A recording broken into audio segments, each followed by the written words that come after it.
is in the footnote. Abdurrahman ibn Ghanam al-Ash'ari reported that he was the one to write and deliver the contract between the disbelievers of the people of Sham, the area of modern-day Syria, Palestine, Jordan, and Lebanon, also referred to as the Levant, and Muslims in return for the contract that they asked Umar ibn al-Khattab radiallahu anhu for safety of their tribes. They stated, interesting, in the name of Allah, the most compassionate, the merciful, this is a letter from the slave of Allah, Umar, to the leader of the disbelievers, from the Christians of such and such city. When you came to us, we sought from you security for our persons, our families, our wealth, and the people of our religion, and we take as conditions upon ourselves. Right, these are this is well interesting because you know all you hear all these guys going on about the jizya and oppressing kuffars and all of this. These are like the terms of jizya and the conditions that dhimmi will live under. Listen to this. We will not build any more churches and other places of worship, neither shall we repair those that have gotten weak in their structure, and those churches that have already fallen, we will not rebuild. We will not be rebuilt. Our doors will always be wide. Yo, fam. Our doors will be wide open both day and night for all Muslim travelers who would like to stay with us, and will host them for 3 days and 3 nights. Do you hear that? The kuffars have to keep their doors open, yeah? The dhimmis, for Muslim travelers who would like to stay with them for 3 days and 3 nights. We will not give protection to any spies in our homes, and we will not deceive Muslims by any means. You lot should copy this.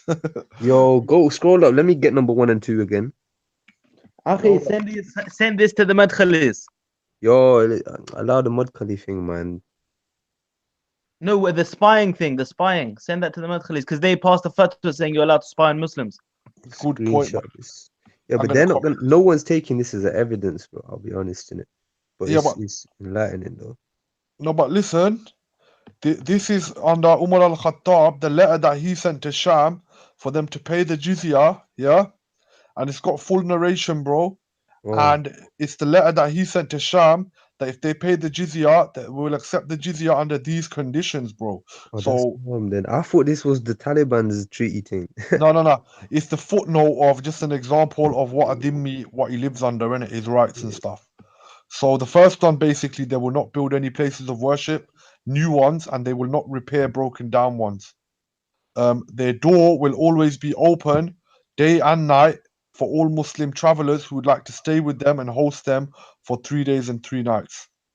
Number 3, we will not give permission to any spies in our homes, and we will not deceive Muslims by any means. Rah. So it seems to me like the dhimmi have more honor, yeah, than these madkhalis, bro. Subhanallah. See, there you go in regards to grassing up Muslims, man. Okay, we will not teach our children. Rah. Listen to this. Number 4, we will not teach our children the glorious Quran, and we will not manifest shirk to them, and we will not preach our religion to anyone. And if anyone wants to accept Islam, he will not be stopped from that. Number 5 condition. We will treat Muslims with dignity and respect, and if they would like to take their seat, we will leave our seat and will make it available for the Muslims. Wait, can you see? And unfortunately, it's the other way around today. Yeah, but look at number 4. We will not teach them the glorious Quran. Why do you think that is? Because they can corrupt it. Because they're gonna just make it out to be deviant, bro. They're gonna use it for their own agendas and all that. And next thing you know, they'll start creating their own religion and that. Exactly. And we will not manifest shirk to them, and we will not preach our religion to anyone. If anyone wants to accept Islam, he will not be stopped from that. Right, and they basically have to give up their seat up for us, you know. Not imitate Muslims in their appearance, whether it is in clothing, shoes, nor in their hairstyle. SubhanAllah, I heard this before, yeah, that the dhimmi has to dress differently and look different to the Muslims. So the Muslim, you can see clearly he's a Muslim. I think, you know what it is? You know, with Umar al-Khattab, yeah, he was differently strict on the kuffar, didn't it?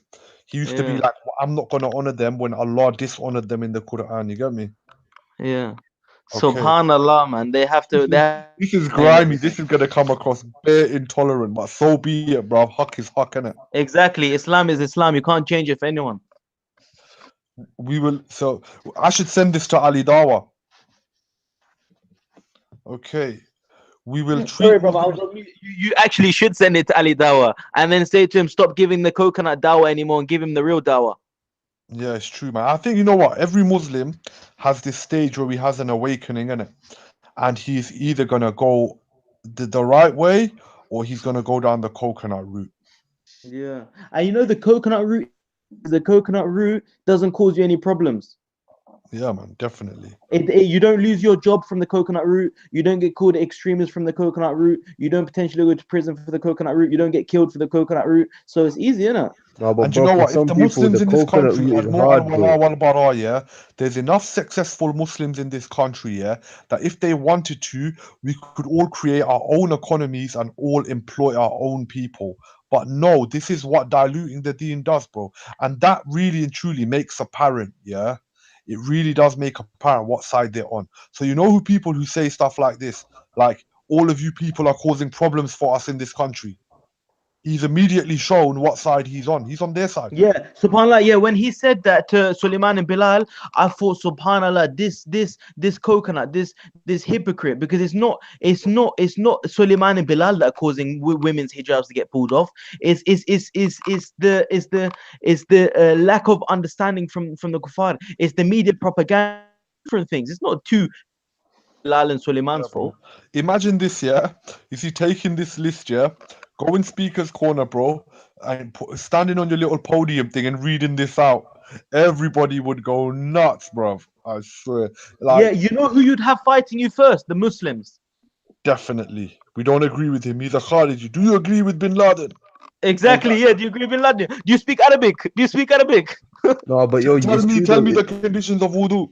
Yeah, but exactly. you have to say, because if a Shia came and started reading out Sunni sources, bro, we're all gonna be suspicious, bro. You get me? It's not just like, you know, you're not just gonna be all like lovey-dovey with him just because it's part of our. All right, let's go through these conditions, bro. It looks nuts. All right. Okay. We will not teach, we read that Quran one, not teach our kids Quran, and we will not stop anyone from accepting Islam. We will treat all Muslims with dignity and respect, and if they would like to take their seat, we will leave their seat and will make it available for the Muslims. Number 6, we will not imitate Muslims in their appearance, whether it is in their clothing, shoes, nor in their hairstyles.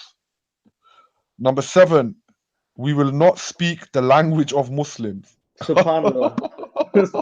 No Arabic for you. Wow. We will not ride the horses with the saddle, nor will we keep or hang swords. They basically say man has to ride the horse on his side like a woman. You know what? We're gonna have to keep this and go through it at peak times to enrage some kuffar, you know, and enrage some chocolates, bro. We will destroy the chocolate dawah and put it in the ground, bro. Oh, subhanallah. You know what? This actually just destroys like literally every single madkhali and coconut. Yeah, definitely, bro. And you know what they'll say? They'll say, no, this isn't from Quran or Sunnah, so I don't accept it. I bet that's what they'll say. Or they'll try and find a chain in the narration and try to break it. Yeah. Okay. We will not engrave Arabic calligraphy on our rings. We will abstain from alcohol. Rah! Telling them, man, to abstain from alcohol, bro, straight up. I thought we allowed them because it's part of their religion to do all that Jesus. Nah, you know what, akhi? In Islamic Spain, in Andalusia, they were allowed, not on the road, but in their yards, they were allowed. Okay. So then it says, we will clip our hair from the front. We will not manifest the cross on our churches. We will not put their religious books. We will not put their religious books in the pathways of the Muslim and in the marketplaces. Rah. We will use clappers in our churches, but very softly. We will not read our religious books in loud voices, nor will we display our religious symbols in public. We will not wail over our dead ones, and we will not hold torches while being in Muslim pathways. We will have no right upon captured slaves of the Muslims, and we will prove to be the well-wishers of the Muslims. What does that mean? As in maybe Allah, but maybe as in they want good for the Muslims. We will be, so we have no right upon captured Muslims. So basically, they're not allowed to have Muslim slaves. They're not allowed to have milk al-yamin of the Muslims. Okay, and we will prove to be well-wishers of the Muslims. Allah And number 17, we will not sneak into Muslim homes. Then it says, when this contract was brought to Umar al-Khattab, he added one more condition, which was that they will not kill any Muslim, and that breaking any one of these conditions will result in nullification of this contract. It should be known that the conditions of jizya that were applied by Umar were not the product of his judgment, and thus not applicable in today. Hold on. It should be known that the conditions of jizya that were applied by Umar were not the product of his judgment, and thus not applicable in today's time. So the Taliban are basically saying it's not applicable. No, one second. It says is that the conditions applied by Umar still stand as conditions today. And that must be applied in the event that the Muslims take control of an area and establish the law of Allah.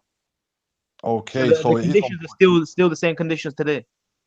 So the proof for this is that it was the sunnah of one of the rightly guided khulafa that must be established, as the Prophet ﷺ said, you must stick to my sunnah and the sunnah of my rightly guided khulafa. Rah, serious business, bro. Exactly. So there's a hadith to back up what Umar ibn Khattab said. And yet still I bet you the Madkhalis will still have something against it.